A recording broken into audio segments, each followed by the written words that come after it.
നമ്പി നാരായണന്റെ ഒരു ചിത്രം അത് റിലീസായല്ലോ. അതെ അതെ, റോക്കറ്ററി നന്നായിരുന്നു ആ പടം. ഓക്കെ, എന്താണ് അതിനെ പറ്റി പറയാനുള്ളത്? അല്ല അത് അതിലും ഈ പറഞ്ഞ പോലെ നമ്മൾ അതിലേക്ക് ആകർഷിക്കുന്ന കുറേ ഘടകങ്ങളിൽ ഒന്ന് നമ്പി നാരായൺ സാറിൻ്റെ ഒരു ബയോപിക് പോലെ ഒരു ഫിലിം വരുന്നു. അത് ഇംഗ്ലീഷ് ലാംഗ്വേജിലാണ് അത് ഒറിജിനലി നിർമ്മിക്കപ്പെടുന്നത്. അപ്പോൾ അതിലൊരു ഭാഗമാകാൻ കഴിയാന്ന് പറഞ്ഞാൽ വലിയൊരു സന്തോഷം. രണ്ട്, അതിൽ നമ്മൾ ഏറെ ആരാധിക്കുന്ന നടൻ മാധവനാണ് നമ്പി നാരായണനായിട്ട് അഭിനയിക്കുന്നത്, ആർ മാധവൻ. അദ്ദേഹം തന്നെയാണ് ആ ഫിലിം ഡയറക്റ്റ് ചെയ്യുന്നത്. ശരിക്കും അദ്ദേഹത്തിൻ്റെ ഒരു വലിയൊരു ട്രാജിക്കൽ ലൈഫായിരുന്നു അല്ലേ? ആ സിനിമ കണ്ടിട്ട് ഒത്തിരി പേര് എന്നെ വിളിച്ചിട്ട് അതാണ് പറഞ്ഞത്.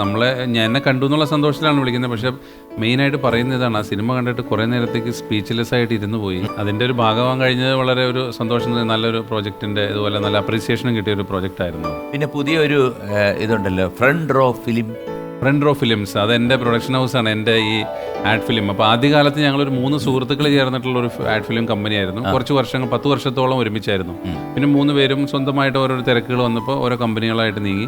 അതിൽ എൻ്റെ കമ്പനിയുടെ പേരാണ് ഫ്രണ്ട് റോ ഫിലിംസ്. അതിൻ്റെ പിന്നിലൊരു രഹസ്യം എന്താണെന്ന് വെച്ചിട്ടുണ്ടെങ്കിൽ, പൊക്കം കൂടിയത് കാരണം എന്നെ എപ്പോഴും ബാക്ക് റോയിലാണ് ഇരുത്താറ്. അപ്പോൾ ഈ ബാക്ക് ബെഞ്ചിൽ ഇരുന്നുകൊണ്ട് ഞാനൊരു കമ്പനി തുടങ്ങിയപ്പോൾ അതിൻ്റെ പേര് ഫ്രണ്ട് റോ ഫിലിംസ് എന്നാക്കി. അപ്പോൾ ഈ പരസ്യ ചിത്രങ്ങൾ ചെയ്യാനുള്ള പ്രൊഡക്ഷൻ ഹൗസിൻ്റെ പേരാണ് ഫ്രണ്ട് റോ ഫിലിംസ്. അതിൻ്റെ ബാനറിലാണ് ഇപ്പോൾ ബ്രാൻഡുകളുടെ എല്ലാം പരസ്യങ്ങൾ ചെയ്തുകൊണ്ടിരിക്കുന്നത്. അപ്പം അതിന് ഓഫീസുണ്ടോ? ഓഫീസുണ്ട്, എറണാകുളത്ത് കാക്കനാടാണ് അതിൻ്റെ ഓഫീസ്. രാജ്കുമാർ, ഈ ഗാനരംഗത്തേക്ക് വരുന്നത് എങ്ങനെയാണ്? ഈ ഫിലിം ഫീൽഡിലേക്ക് വരാൻ കാരണം വെച്ചാൽ പാട്ടിലേക്ക് രണ്ടാമത് ഞാൻ നേരത്തെ പറഞ്ഞല്ലോ സാർ, സ്മ്യൂൾ വഴി, അതുകൊണ്ടാണ് തിരിച്ച് സംഗീതത്തിലേക്ക് വീണ്ടും വന്നത്. അത് കഴിഞ്ഞപ്പോൾ ഈ ജോലി ഇത് രണ്ടും കൂടെ ഒരുമിച്ച് കൊണ്ടുപോകാൻ പറ്റാതെ. എന്ത് ജോലിയാണ്? ഞാനൊരു ഫാർമ കമ്പനിയിൽ വർക്ക് ചെയ്യുമായിരുന്നു. 15 വർഷമായിട്ട് ഫാർമ ഫീൽഡിലായിരുന്നു. ഇപ്പോഴും ഇല്ല, ഞാൻ 2018 റിസൈൻ ചെയ്തു.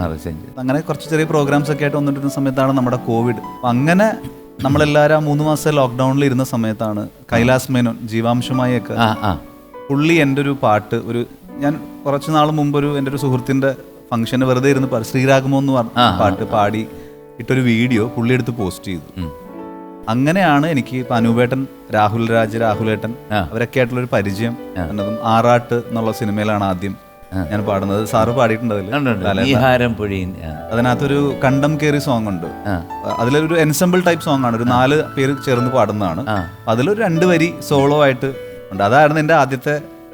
പിന്നെ നമുക്ക് ആദ്യത്തെ ആ പാട്ട് കേൾക്കണ്ടേ? എല്ലാരും എല്ലാരോടും കൈതട്ടി മെയ്യാടി നിന്നേ, കണ്ണോരം കണ്ണും പൊത്തി കണ്ണോരം നുള്ളിയതാരേ എന്ന് പോകുന്നൊരു വരിയാണ്. അത് അങ്ങനത്തെ ഒരു പാട്ടാണ്. ടോട്ടൽ ഒരു കോറസ് മൂഡിലുള്ള പാട്ടാണ്. അതിനകത്ത് ഒരു സോളോ വരിയാണ് എനിക്ക് വന്നത്. ദിനേശ്, ഈ പഴയ സൗഹൃദങ്ങളൊക്കെ ഇങ്ങനെ വളരെയധികം കാത്തു സൂക്ഷിക്കുന്ന ഒരു വ്യക്തിയാണ്. തീർച്ചയായിട്ടും സൗഹൃദത്തിന് ഞാനിപ്പോൾ പഴയത് പുതിയതെന്നുള്ളൊരു ഇത് വെച്ചിട്ടില്ലെങ്കിൽ കൂടിയും, പഴയതെന്ന് പറയുമ്പോൾ നമ്മൾ സ്കൂളിലും കോളേജിലും ഒക്കെ പഠിച്ച സുഹൃത്തുക്കൾ. അപ്പം എനിക്കൊരു 10-12 വർഷക്കാലത്തെ ഗ്യാപ്പ് വന്നു നാട്ടിൽ നിന്ന്. ഞാൻ മുംബൈയിലേക്ക് പോയതുകൊണ്ട്. അപ്പോൾ അതിനുശേഷം തിരിച്ചു വന്നപ്പോൾ എനിക്ക് അവിടെയും സുഹൃത്തുക്കളായി, ഇവിടെയും സുഹൃത്തുക്കളായി. അപ്പോൾ സ്കൂളിൽ പഠിച്ചവരിപ്പോൾ ഒരു ഗ്യാങ് ആയിട്ട്, ഇപ്പോൾ ഈ സോഷ്യൽ മീഡിയ വന്നതുകൊണ്ട് അങ്ങനെ ഒരു വാട്സപ്പ് ഗ്രൂപ്പ് കൂട്ടായ്മ ഉണ്ടാക്കിയിട്ട് സ്കൂളിൽ പഠിച്ചവരുടെയും കോളേജിൽ പഠിച്ചവരുടെയും 2 ഗ്രൂപ്പുകളുണ്ട്.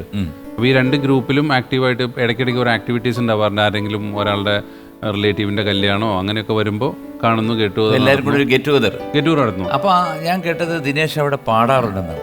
ഞാനോ? പാടാറുണ്ട്. ഓ, നമുക്കൊരു പാട്ട് കേട്ടാലോ? ഞാൻ പാട്ടുകാരനല്ല, ഞാൻ പറഞ്ഞില്ല പാട്ടുകാരനല്ല, പക്ഷെ പാടാൻ പറഞ്ഞാൽ പാടും, ഡാൻസ് കളിക്കാൻ പറഞ്ഞ. മന്ദാരച്ചെപ്പുണ്ടോ മാണിക്കല്ലുണ്ടോ കയ്യിൽ വാർമതിയേ, പൊന്നും തേനും വയമ്പുമുണ്ടോ, വാനം പാടിതൻ തൂവലുണ്ടോ, ഉള്ളില്ലാമോദ തിരകൾ ഉയരുമ്പോൾ മൗനം പാടുന്നു. മന്ദാരച്ചെപ്പുണ്ടോ മാണിക്കല്ലുണ്ടോ കയ്യിൽ വാർമതിയേ, പൊന്നും തേനും വയമ്പുമുണ്ടോ, വാനം പാടിതൻ തൂവലുണ്ടോ, ഉള്ളില്ലാമോദ തിരകൾ ഉയരുമ്പോൾ മൗനം പാടുന്നു, മൗനം പാടുന്നു. ഇത് വലിയൊരു ബ്ലെസ്ഡ് മൊമെന്റ് ആണ്. പാടിയ ആളുടെ കൂടെ ഒരു വരി പാടുന്നതല്ലേ ഞാൻ അതിശയിക്കുന്നേ. നിങ്ങളൊരു സകല കലാവല്ലവരാണ് കേട്ടോ. ഒരു നിവർത്തി എൻ്റെ അമ്മേ. കാസ്റ്റിംഗ് ഡയറക്ടർ എന്ന നിലയിൽ പ്രവർത്തിക്കാനുണ്ടായ സാഹചര്യം എന്താണ് ദിനേഷിന്?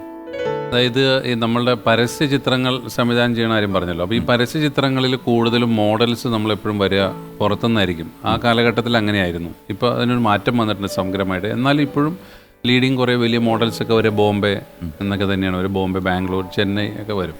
അപ്പോൾ ഇത്തരത്തിലുള്ള മോഡൽസിനെ ഞാൻ അവിടെ പോയിട്ട് ഓഡീഷൻ ചെയ്തിട്ട് കൊണ്ടുവരും. കാരണം ഇവർ വന്നിട്ട് ഇവർക്ക് മലയാളം ലിപ്പ് കുറച്ചെങ്കിലും ലിപ്പെങ്കിലും അനക്കിയാൽ നമുക്ക് ഡബ് ചെയ്യാൻ പറ്റുള്ളൂ. ചിലർക്ക് വളരെ കാണാൻ ഭയങ്കര ലുക്കായിരിക്കും, പക്ഷെ ഒട്ടും അഭിനയിക്കില്ല. അപ്പോൾ അതിനൊരു ഓഡീഷൻ ടെസ്റ്റ് എടുക്കാൻ വേണ്ടി ബോംബെ പോകും. അപ്പം നമ്മൾ ഒരു കാറ്റഗറി പറഞ്ഞാൽ ആ കാറ്റഗറിയിലുള്ള ആളുകൾ വന്ന് നമുക്ക് ഓഡീഷൻ തരും. ഇങ്ങനെയാണ് ആ പ്രക്രിയ. ഞാൻ ഇത്തരത്തിലൊരു പ്രക്രിയ ചെയ്യുന്നുണ്ടെന്നും ആഡുകൾ ചെയ്യുന്നുണ്ടെന്നും വിനീത് ശ്രീനിവാസിന് അറിയാം. അപ്പോൾ ഞങ്ങൾ ഒരുമിച്ചൊരു പടം ചെയ്യുകയാണ്. തട്ടത്തിൻ മറയത്ത് എന്ന് പറഞ്ഞ സിനിമയിൽ ഞാൻ അഭിനയിക്കുകയാണ്. അപ്പോൾ വിനീതാണ് എന്നോട് പറയുന്നത് അടുത്ത സിനിമയ്ക്ക് വേണ്ടിയിട്ട് ഫുൾ കാസ്റ്റിംഗ് ചെയ്ത് തരണം എന്ന് പറയുകയാണ്. അപ്പോൾ അതിനെ ഹെൽപ്പ് ചെയ്യണം. അതിന് പല സംസ്ഥാനത്തു നിന്നുള്ള ആളുകൾ വേണം. അവർക്ക് തിര എന്ന് പറയുന്ന ഒരു സിനിമയായിരുന്നു. അപ്പോൾ അതിൽ ശോഭനയാണ് ലീഡ് ക്യാരക്ടർ ചെയ്യുന്നത്. ശോഭന മാമും വിനീതിൻ്റെ അനിയനായ ധ്യാൻ ശ്രീനിവാസിനെ ഇൻട്രൊഡ്യൂസ് ചെയ്യുന്ന സിനിമയാണ്. ഈ രണ്ടുപേരെ ഒഴിച്ച് ബാക്കി എല്ലാ ക്യാരക്ടേഴ്സും ഈ കഥ നടക്കുന്നത് ചെന്നൈ, ബാംഗ്ലൂർ, ഗോവ അങ്ങനെയൊക്കെയുള്ള സ്ഥലങ്ങളിലാണ്. അപ്പോൾ അവിടെയുള്ള റിയൽ ക്യാരക്ടേഴ്സ് ഉണ്ടായാലാണ് ഇത് വർക്കാവുള്ളൂ എന്ന് പറഞ്ഞു. മുമ്പ് പറഞ്ഞ പോലെ നമ്മൾ എന്ത് ജോലി ചെയ്യാതെയാണ്. കാസ്റ്റിങ്ങോ ശരി ചെയ്യാം, കൊടുത്തോളാൻ പറഞ്ഞു. ഇത് കൊടുത്തു കഴിഞ്ഞപ്പോഴാണ് ഇതിൻ്റെ സീരിയസ്നെസ് മനസ്സിലായി. വെറുതെ പോയിട്ട് ഓൾറെഡി എസ്റ്റാബ്ലിഷ്ഡ് ആയിട്ട് നിൽക്കുന്ന ആക്ടേഴ്സിനെ കണ്ടുപിടിക്കാൻ പറഞ്ഞാൽ നമുക്ക് ചൂണ്ടിക്കാണിച്ചു കൊടുക്കാം. ഇത് പുതിയ ആളുകളെ തന്നെ വേണമെന്ന് പറഞ്ഞു. അപ്പോൾ അതൊരു വലിയ ചലഞ്ചായി. ഓരോ സ്ഥലങ്ങളിൽ പോയിട്ട് അവിടുത്തെ സുഹൃത്ത് ബലങ്ങളെ വിളിച്ചിട്ട് ഇവിടെ നാടകങ്ങളിലൊക്കെ അഭിനയിക്കുന്ന ആരെങ്കിലും ആരെങ്കിലും അഭിനയത്തിന് താല്പര്യമുള്ള ആരുണ്ടോ, പ്രത്യേക ലുക്കുള്ള ആളുകളെ കാണുമ്പോൾ പോയി സംസാരിച്ചിട്ട് നിങ്ങൾക്ക് അഭിനയിക്കാൻ താല്പര്യമുണ്ടോ എന്ന് ചോദിച്ച് ബിഗ് ടാസ്ക് ആയിരുന്നു അത്. അതിൽ തന്നെ ഒരു ട്രാൻസ്ജെൻഡർ വേണമെന്ന് പറഞ്ഞു. അപ്പം ഞാൻ വിനീനോട് ചോദിച്ചു, ഒരാളെ ട്രാൻസ്ജെൻഡർ ആക്കിയാൽ പോരെയെന്ന് ചോദിച്ചു. രൂപഭാവത്തിൽ എനിക്ക് ഒറിജിനൽ ആൾ തന്നെ വേണം. ആളുകളെ കണ്ടെത്തി, പക്ഷെ അവർ അഭിനയിക്കാൻ തയ്യാറല്ല. അതിൽ തന്നെ മറ്റൊരു നിബന്ധന കൂടി വെച്ചു, ഈ കക്ഷി ബുള്ളറ്റ് ഓടിക്കണം എന്ന് കൂടി പറഞ്ഞു. അപ്പൊ ഇതൊക്കെ ചെയ്തിട്ട് ബുള്ളറ്റ് ഓടിക്കുന്ന ആളെയും കൂടി കിട്ടണം. അതിനുവേണ്ടി കിടന്ന് പിന്നെ ആ രീതിക്ക് അന്വേഷണം പോയി. ബുള്ളറ്റ് ഓടിക്കുന്ന ഇത്തരത്തിലുള്ള ആരെങ്കിലും ഉണ്ടോ, അല്ലെങ്കിൽ ബൈക്കെങ്കിലും ഓടിക്കുന്നവർ. പിന്നെ അത്തരത്തിൽ അന്വേഷണം പോയി, അതൊക്കെ കണ്ടുപിടിച്ചു. കന്നഡ ആക്ടേഴ്സ് ഉണ്ടായിരുന്നു, ഹിന്ദി ആക്ടേഴ്സ് ഉണ്ടായിരുന്നു, തമിഴ് ആക്ടേഴ്സ് ഉണ്ടായിരുന്നു. അവരൊക്കെ പിന്നീട് ആക്ടേഴ്സായി മാറി പലരും. അങ്ങനെ അതൊരു സക്സസ് ആയിരുന്നു. അല്ല, ഇതിനൊക്കെ നല്ല പേയ്മെന്റ് തരുമോ? അതിന് അത്ര വലിയ പേയ്മെന്റ് ഒന്നും ഉണ്ടായിരുന്നില്ല. കാരണം ഞാനും ഇത് എന്താണെന്ന് അറിയാൻ വേണ്ടിയിട്ട് അന്ന് ശ്രമിച്ചു നോക്കിയ. പേയ്മെന്റിലുപരി ആ സൗഹൃദം നിലനിർത്തുക എന്നുള്ളതായിരുന്നു നമ്മുടെ ലക്ഷ്യം. അതെ, ഞാൻ പിന്നെ ആ പരിപാടി നിർത്തി. കാരണം വേറെ ഒന്നും കൊണ്ടല്ല, അത്രയും സമയം ഡിവോട്ട് ചെയ്യുമ്പോൾ നമ്മളിവിടെ അഭിനയിക്കാൻ വിളിക്കുമ്പോൾ പോകാൻ പറ്റില്ല, വേറെ പല കാര്യങ്ങൾക്കും പോകാൻ പറ്റില്ല. അപ്പോൾ അതുകൊണ്ട് ഇപ്പോൾ ചെറിയ ഹെൽപ്പുകളൊക്കെ ചെയ്ത് കൊടുക്കുന്നുണ്ട്. ഇങ്ങനെ കണക്ഷൻസ്, ഇവിടെ എന്നാളുണ്ട് അങ്ങനെ പോയാൽ മതി, അങ്ങനെ അത്രേ ഉള്ളൂ. അപ്പോൾ ഒരു തുടക്കം ഇട്ട് കൊടുക്കാൻ പറ്റി. പിന്നെ അതങ്ങ് ഓക്കെ ആയി. ദിനേഷ്, പുലിമുരുകൻ എന്ന ചിത്രത്തില് അഭിനയിച്ചിട്ടുണ്ടോ? ഇല്ല, പുലിമുരുകൻ അഭിനയിച്ചിട്ടില്ല ഞാൻ. പക്ഷേ അതിനകത്ത് ഡബ് ചെയ്തിട്ടുണ്ട്. മകരന്ത് ദേശ്പാണ്ഡെ എനിക്ക് വളരെ ഇഷ്ടമുള്ള ഒരു ആർട്ടിസ്റ്റാണ്. ഹിന്ദി, മറാഠി സിനിമകളിലെല്ലാം ഉള്ള ഒരു തിയേറ്റർ ബേസ്ഡ് ആർട്ടിസ്റ്റാണ് ബോംബെയിലുള്ള. ഇപ്പോൾ പുള്ളി സൗത്ത് ഇന്ത്യയിലെ എല്ലാ ഭാഷകളിലും അഭിനയിക്കുന്നുണ്ട്. മലയാളത്തിൽ ഡയലോഗ് ഓർമ്മയുണ്ടോ? പുലിമുരുകനിലെ ഡയലോഗ് അത് എന്താ വെച്ചിട്ടുണ്ടെങ്കിൽ അത് നമ്മുടെ ലാലേട്ടനെ കുറിച്ചിട്ട് പറയുന്ന ഒരു ഡയലോഗാണ്. അതുകൊണ്ടാണ് ആ ഡയലോഗ് അത്ര ഫേമസ് ആയത്. അതായത് ലാലേട്ടനെ പിടിച്ചിട്ട് ഇദ്ദേഹം മറ്റേ ഡാഡി ഗിരിജ എന്ന് പറഞ്ഞ ക്യാരക്ടർ, ഡാഡി ദാ ഇവനെ വിട്ട് കളയരുത്, ഇങ്ങനെ ചേർത്ത് പിടിക്കണം, ലക്ഷത്തിലൊരു പീസേ കാണൂ എന്ന് പറഞ്ഞാൽ. അപ്പൊ ഈ ലക്ഷത്തിലൊരു പീസ് കാണുന്ന പറഞ്ഞ ഡയലോഗിന് ഭയങ്കര ക്ലാപ്സ് ആയിരുന്നു. അപ്പോൾ അദ്ദേഹത്തിന് തന്നെ വേണ്ടിയിട്ട് 2 കൺട്രീസിലും ആമേൻ എന്ന് പറയുന്ന ഒരു ഫിലിമിലും എല്ലാം അദ്ദേഹത്തിന്റെ ക്യാരക്ടർ കുറച്ചൊരു എക്സെൻട്രിസിറ്റി ഉള്ള ഒരു ക്യാരക്ടർ. അങ്ങനെയാണ് പുള്ളിയുടെ എല്ലാ ക്യാരക്ടേഴ്സും അങ്ങനെയായിരിക്കും.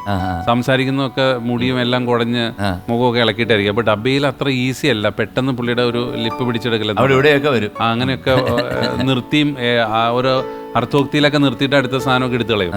അപ്പൊ നമ്മൾ വാക്കുകൾ അവിടെ വെച്ച്, കാരണം പുള്ളി ആ സമയത്ത് മലയാളം പറഞ്ഞിട്ടുമില്ല, പുള്ളി എന്തെങ്കിലും ആയി തോന്നുന്നൊക്കെയായിരിക്കും പറഞ്ഞു. അപ്പൊ നമ്മളത് കറക്റ്റ് മലയാളം പിടിച്ച് പറയുകയും വേണം. അത് ശരി. രാജ്കുമാർ ഒരുപാട് ഡബ് ചെയ്തിട്ടുണ്ടല്ലേ? ഞാൻ ഡബ് ചെയ്തിട്ടുണ്ട്. അത് നമ്മൾ ഇതുവരെ മിണ്ടാതിരുന്നതാണ്.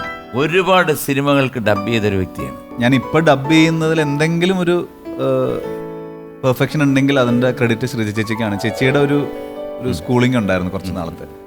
ചേച്ചിയെ പരിചയപ്പെട്ടതുകൊണ്ടാണ് അങ്ങനെയൊക്കെ വന്നത്. തുടക്കത്തിൽ ഈ തമിഴ് ട്രാൻസ്ലേഷൻ, സീരിയൽസ്, ചെറിയ ഫിലിംസ്, കന്നഡ, അതൊക്കെ മലയാളത്തിലേക്കുള്ള അങ്ങനെയാണ് തുടങ്ങുന്നത്. അങ്ങനെ പിന്നെ നമ്മുടെ വരാൽ എന്നുള്ള ഫിലിമിൽ അനൂപേട്ടൻ്റെ തന്നെ അനൂപ് മേനോൻ പ്രകാശ് രാജ് കോമ്പിനേഷൻ കണ്ണൻ അതില് പാടിയിട്ടുണ്ട്. പാട്ടൊന്ന് കേൾക്കാം. രാവിരുൾ കൂട്ടിൽ മധു തേടും ശലഭമേ അതിമൃദുശരമിൻ നെഞ്ചിൽ പെയ്യവേ മിഴിമുനയിൽ തൊടുത്തു നിന്നാണം നിന്നാണം കനവലയിൽ തളിർത്തു നിൻരാഗം നിൻരാഗം ഹേ മോഹിനി